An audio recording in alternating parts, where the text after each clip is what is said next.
लांबा आज शहीद रोहतास लांबा की मूर्ति प्रतिमा अनावरण के कार्यक्रम में हमारे बीच में मेरे साथी कैबिनेट में उप मुख्यमंत्री डॉक्टर प्रेमचंद बैरवा जी और कैबिनेट में ही हमारे साथी भारतीय जनता पार्टी के वरिष्ठ नेता जिन्होंने अपना कर्म के आधार पर संघर्ष के आधार पर पहचान बनाई, ऐसे डॉक्टर किरोड़ीलाल मीणा जी हमारे पार्टी के ही वरिष्ठ नेता, किसान नेता के रूप में पूरे राजस्थान में जाने जाते हैं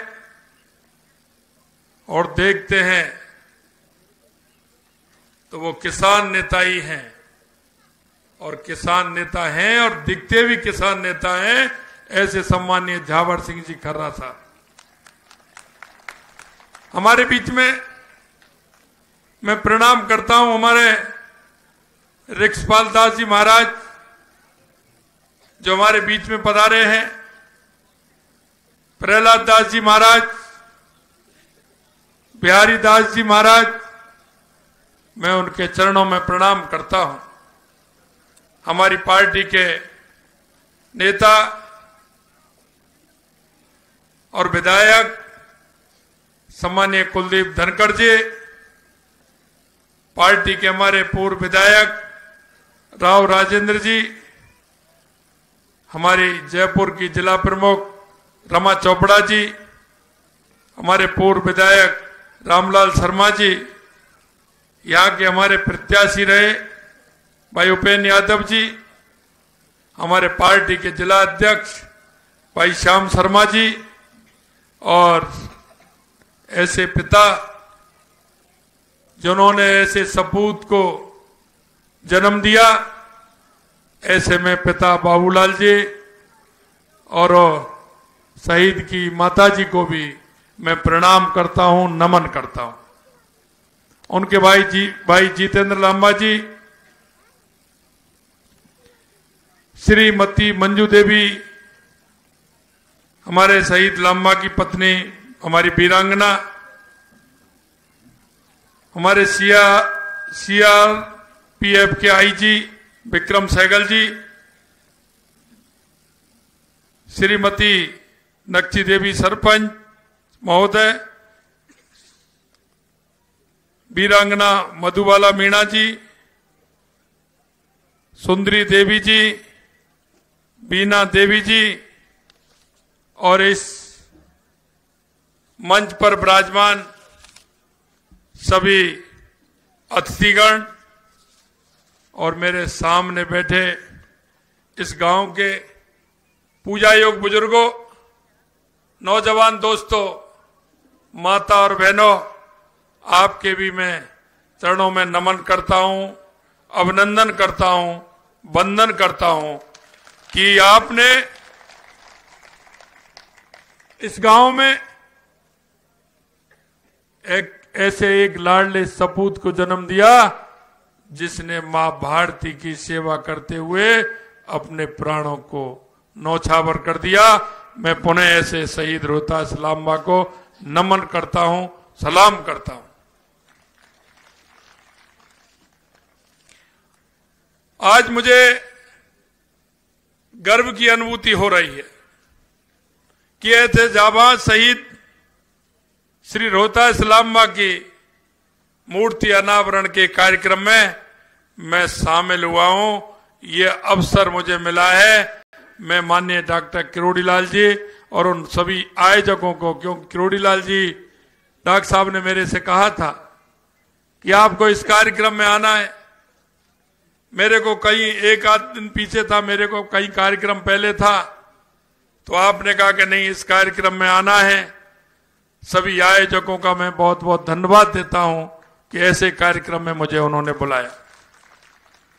राष्ट्र की सेवा करते हुए पुलवामा आतंकी हमले में अपना सर्वोच्च बलिदान देने वाले रोहतास शर्मा के इस पुण्य कार्य पर मुझे बुलाया है, मैं निश्चित रूप से धन्य हुआ हूं। मैं कहना चाहता हूं, इनके माता पिता, इनके परिवारीजन निश्चित रूप से इस बहादुर बेटे को जन्म दिया और देश की सेवा के लिए उन्होंने उसको सेना में भर्ती कराने का काम किया। मैं यहां आप सभी को, क्योंकि भारतीय वायुसेना ने 26 फरवरी को 2019 को बालाकोट एयर स्ट्राइक करके पाकिस्तान को मौत तोड़ जवाब भी दिया था। पुलवामा के शहीदों को जिस तरह से केंद्र की हमारी सरकार ने निर्णय लिया और उनको जवाब देने का काम किया। मित्रों, मैं आपको इतना निवेदन करना चाहता हूं कि जब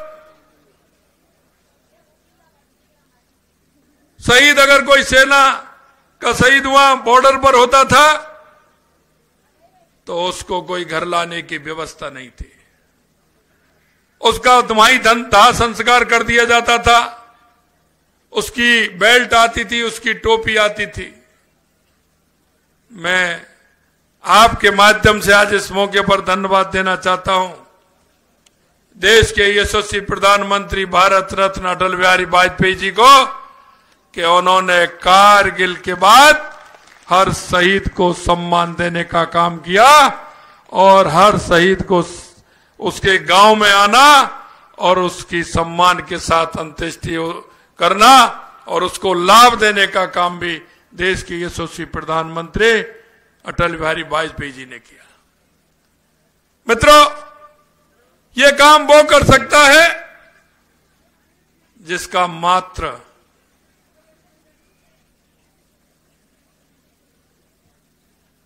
माता से, हमारे भारत माता से उनका प्रेम होगा। वो उनको पहचान सकेंगे कि शहीदों की कीमत क्या है। शहीदों की कोई कीमत नहीं होती है। शहीद शहीद होता है।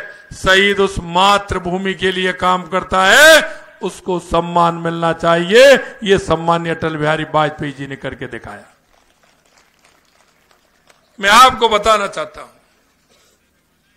कि आज उन परिस्थितियों में और आज की परिस्थितियों में बहुत बड़ा अंतर है। पहले आप देखते थे आए दिन देश के अंदर आतंकवादी आते थे, किसी रेलवे स्टेशन पर बम फोड़ के चले जाते थे, किसी मंदिर पर बम फोड़ करके चले जाते थे, किसी बस स्टैंड पर बम फोड़ करके चले जाते थे और हम हताश होकर के देखते थे।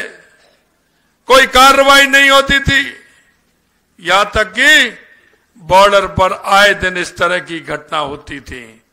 लेकिन मैं कहना चाहता हूं 2014 के बाद वो आतंकी कहां चले गए ये पता नहीं, क्योंकि ये मजबूत सरकार थी केंद्र में नरेंद्र मोदी जी के नेतृत्व में।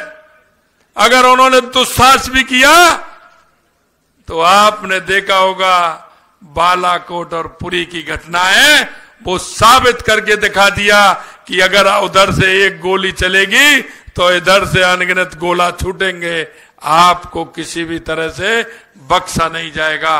वो अगर किसी ने काम किया तो देश के यशस्वी प्रधानमंत्री नरेंद्र मोदी ने किया। आज हम कह सकते हैं कि हमारे सैनिक की तरफ कोई आंख उठा करके नहीं देख सकता। अगर वो एक घटना होती है तो हमारे सैनिक तैयार होते हैं। सैनिकों ने पहली बार कहा कि हमको बॉर्डर पे तो भेज दिया जाता था, लेकिन हमारे हाथों को बांध के रखा करते थे। माननीय हमारे रक्षा मंत्री राजनाथ सिंह जी ने कहा कि सेना का कोई हाथ बंधा हुआ नहीं है, सेना मौके पर निर्णय ले और जवाब दे, और हमारी सेना ने प्रारंभ कर दिया। अगर उधर से थोड़ी सी हलचल होती है तो तुरंत हमारी सेना उसको जवाब देने का काम करती है। मित्रों, मैं आपसे इतना निवेदन करना चाहता हूं, आपके उस वोट ने इस देश में परिवर्तन लाने का काम किया है। माननीय यशस्वी प्रधानमंत्री नरेंद्र मोदी जी पूछते हैं कि धारा 370 हटाने का काम किसने किया? लोग कहते हैं सभी कि आपने किया। सेनाओं को मजबूत करने का काम किसने किया? लोग कहते हैं प्रधानमंत्री जी ने किया, आपने किया। लेकिन हमारे यशस्वी प्रधानमंत्री जी कहते हैं ये मैंने नहीं, मेरे गांव के उस किसान ने, गांव के उस गरीब ने, आप सबने वो काम किया है, क्योंकि आपकी एक वोट ने उसकी कीमत जानी, आपके एक एक वोट ने वो काम किया है। मित्रों, हजारों सालों की गुलामी के बाद हमारी संस्कृति को मिटाने का काम किया था, हमारी सांस्कृतिक धरोहरों को समाप्त करने का काम किया था।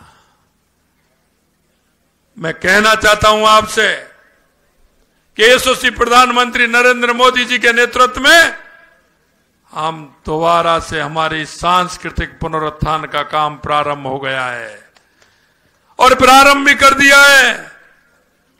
चाहे काशी विश्वनाथ का आप देख लें, चाहे महाकाल लोक देख लें, और चाहे बनता हुआ अयोध्या में राम मंदिर देख लें, ये माननीय यशस्वी प्रधानमंत्री जी ने प्रारंभ किया है। ये सारी बात मैं आपसे इसलिए कहना चाहता हूं कि आजादी से पहले सीएम भजन लाल शर्मा को आप सुन रहे थे। फिलहाल अभी इस बुलेटिन में इतना ही। एक ब्रेक का वक्त है, आप बने रहिए न्यूज़ 18 राजस्थान के साथ।